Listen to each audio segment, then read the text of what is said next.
Le sujet fait beaucoup parler en Italie pour le quotidien italien La Stampa qui retrace les nombreux coups de pression du joueur au PSG par le passé.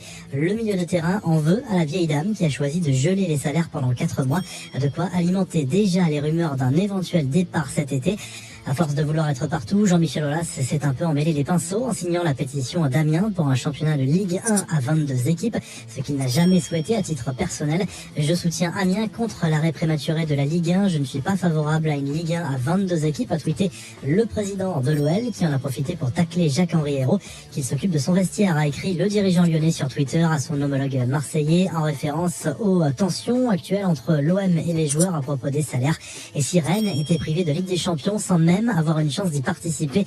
Selon le Times, quotidien souvent bien informé, l'UEFA réfléchit à une solution radicale, celle de supprimer les tours préliminaires pour cette saison afin d'alléger le calendrier qui devient un casse-tête puisque l'édition 2019-2020 doit s'achever seulement en août. L'UEFA pourrait remplacer les tours préliminaires et barrages par des playoffs pour les 12 pays au meilleur classement UEFA et non représentés directement, ce qui enverrait Rennes directement en Europa League. Les infos en bref, et tout d'abord cette bien triste nouvelle, Andrea Rinaldi, un jeune joueur de l'Atalanta Bergame, est décédé lundi après avoir été victime d'une rupture d'anévrisme vendredi dernier à son domicile. Il s'est entraîné seul au moment du drame. Le cri du cœur de Sergio Ramos, le défenseur du Real Madrid, estime que les Espagnols ont besoin de football pour retrouver un peu le moral. En cette période difficile, qui n'est d'ailleurs pas totalement terminée, le pays a besoin de football comme moteur économique, mais encore plus comme distraction. Ce sera bon pour tout le monde, a lâché le joueur espagnol. Les joueurs du Real Madrid, justement, qui ont retrouvé le chemin de l'entraînement sous les yeux d'un Zinedine Zidane masqué. Il faudra patienter encore un peu pour retrouver un semblant de normalité. Après avoir passé 2 mois en Suède, Zlatan Ibrahimovic a bel et bien fait son retour en Italie, comme annoncé ce week-end par les médias italiens. À son arrivée à Milan, l'attaquant rossonero était masqué et ganté. L'ancien joueur du PSG a ensuite été conduit à Milanello, le centre d'entraînement du club rossonero.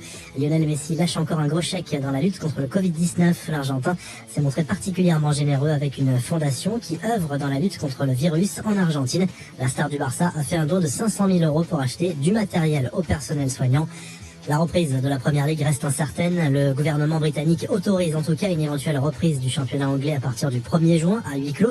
Sauf que plusieurs clubs sont opposés au projet d'une Première Ligue à disputer dans certains stades seulement. Voilà qui ne devrait pas faire remonter la cote de popularité de Luka Jovic. Selon un média serbe repris par la presse madrilène, l'attaquant du Real Madrid ne se serait pas fracturé le pied droit lors d'un entraînement à son domicile madrilène, mais serait en fait tombé d'un mur lors de son confinement à Belgrade. Une blessure qui va l'éloigner des terrains pendant au moins 2 mois.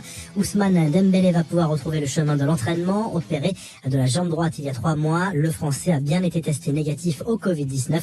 Avec quelques jours de retard par rapport à ses coéquipiers, le champion du monde a été autorisé à revenir au centre d'entraînement afin de poursuivre sa rééducation.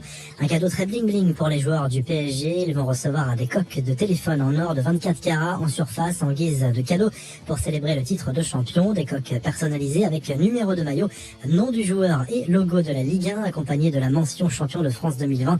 Vinicius Junior s'inspire de Cristiano Ronaldo. Le Brésilien a décidé de s'imposer des séances individuelles très poussées pour gagner en masse musculaire notamment. L'attaquant merengue s'est aménagé une salle de sport chez lui et a embauché surtout un cuisinier et un préparateur physique. La revue de presse, le journal AS, se penche sur la reprise de l'entraînement du côté du Real Madrid. En cas de reprise de la Liga, Eden Hazard pourrait jouer un rôle déterminant dans la course au titre. Décevant jusqu'à présent avec le club merengue, le Belge a soif de revanche. Du côté de la presse catalane, Le Mundo Deportivo décortique le profil de Miralem Pjanic qui pourrait être l'une des recrues importantes du Barça cet été. Sa polyvalence séduit les dirigeants blaugrana. En Italie, Tuttosport confirme cette piste et explique que le Barça et la Juve pourraient faire des affaires ensemble cet été. Au-delà de l'international bosnien, des joueurs pourraient être échangés. Le Brésilien Arthur intéresse la Juve. Le quotidien cite également les noms de Semedo, Todibo, Romero ou encore Rugani. Affaire